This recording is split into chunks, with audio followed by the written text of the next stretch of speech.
জয়পুরহাটের পাঁচবিবিতে জোরপূর্বক জমি দখলের অভিযোগ উঠেছে উপজেলার মোহাম্মদপুর ইউনিয়নের কেশবপুর গ্রামের মৃত আলী সরকারের ছেলের বিরুদ্ধে। বিস্তারিত দেখুন জয়পুরহাট থেকে আব্দুল কায়ুমের প্রতিবেদনে।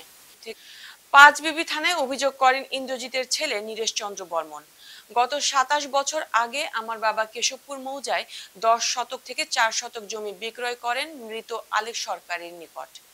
৪ শতক জমি তারা ভোগ দখল করে এবং বাকি আমার ৬ শতক জমিও তারা দখল করে টিনের ঘর নির্মাণ করে ব্যবসা করেন। গত ৯ জুন কিনো সরকারের ছেলে মোহাম্মদ বাবুল সরকার ও মৃত আলেকের ছেলে আরাফাত হোসেন বিদ্যুৎ সরকার জোরপূর্বক দখল করে। এই ঘটনায় থানায় লিখিত অভিযোগ করলে কোনো ব্যবস্থা গ্রহণ বাপে আর সব খুঁটি খাটি দিল। আমি মানা করলাম যে এগুলা ওরা মার আসুক, তারপরে দুই পার্টি মিলে মাপামাপি করা হোক। তারপরে যাই হোক ওরা কী করলো না করলো ফোনে কথাবার্তা হয়ে 4 দিন সময় দিল।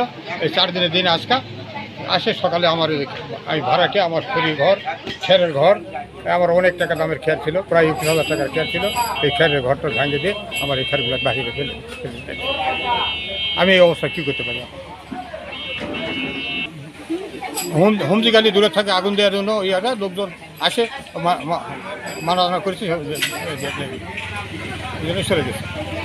এই দেশ ধারা মনে করছে আমাকে ভয় দেখাচ্ছে ভারতে যাবা, আমরা কি দেখা ভারতে যাব না, আমরা দেশের লোক দেশতে থাকবো, দেশতে করে খাবো। এখানে আমার বাপ দাদার সম্পত্তি যদি কারো থাকে আমারও থাকবে, হ্যাঁ এখানেই করে খাবো, এখানেই দরকার পড়লে এখানেই মর্ম, তা হারা ভারতে যাবো না। আমাদের এখান থেকে ভারতে যাওয়ার জন্য আমাকে ভয় দেখাচ্ছে। একটা জায়গা নিয়ে সংখ্যালঘুদের একটা জায়গা নিয়ে জবরদখল করে তারা জোরপূর্বক তাদের পেশি শক্তির বলে তারা জোরপূর্বকভাবে এই জায়গাটা দখল করতেছে।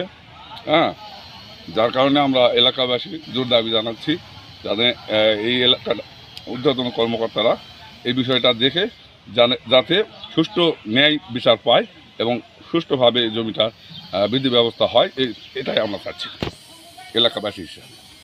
কেউ নাই, এরা জোরপূর্বকভাবে আমার বাবার পৈতৃক সম্পদ এরা দখল করতেছে। স্যার আমাদের একটু সহযোগিতা করেন স্যার, আইনের সহযোগিতা করেন। আর বাবুল সরকার বিদ্যুৎ সরকার এরা আমার জমিতে আসে খুঁটি খাম্বা দিয়ে চাকার দিয়ে দখল করতেছে। আমি সংখ্যাগরিষ্ঠ লোক, আমি কার কাছে যাবো স্যার? আমাকে একটু বিচার করে স্যার। এরা ভয় ভীতি দেখাচ্ছে, আমাকে আসতে দিচ্ছে না। এরা ইচ্ছা মতো এরা দখল করতেছে স্যার, খুঁটি খাম্বা দিয়ে চাকারে বেড়া দিয়ে এরা ঘিরাঘাড়া করে এরা দখলে নিচ্ছে স্যার। ভয়ে বাসা থেকে বের হয় না স্যার, না পারে আমি আইনের লোক নিয়ে আসি স্যার। আপনার 10 জন একটু দেখেন স্যার। জায়গা এরা দখল করে জবরদখল আর বাপেরা কিছু বিক্রি করেছে এই লোকদের। এখানে বাকিটুকু আছে যে 8 শতক জায়গা, তার মধ্যেও জবরদখল করে এরা নিচ্ছে গায়ের জুড়ে। তাদের কেউ নাই। উনি ডক্টর ইউনুস স্যারের কাছে বিচার চাইছে। এখন ডক্টর ইউনুস স্যার যা বিচার করে দিবে তাই মানে নেবে, ওদের কেউ নাই। কারণ স্থানীয় ইয়াক হয়ে এখানে আসে সরজমিনে দেখলাম যে এদের কোনো দোষ নাই, ওরা জবরদখল করে ঘিরাঘাড়ি করে নিয়ে নিচ্ছে। যাই হোক, আমি প্রশাসনের কাছে দৃষ্টি আকর্ষণ করতেছি, মেহরবানি করে এই সংখ্যালঘু লোকদের আর যেন ইন্ডিয়াতে না যায়, এরা যেন স্থানীয়ভাবে বসবাস করতে পারে। তারা বাংলাদেশের নাগরিক, বাংলাদেশে জন্ম নিচ্ছে, এদেশে যেন ওরা থাকতে পারে, এই প্রশাসনের কাছে জোর দাবি জানে। আমার কথা শেষ।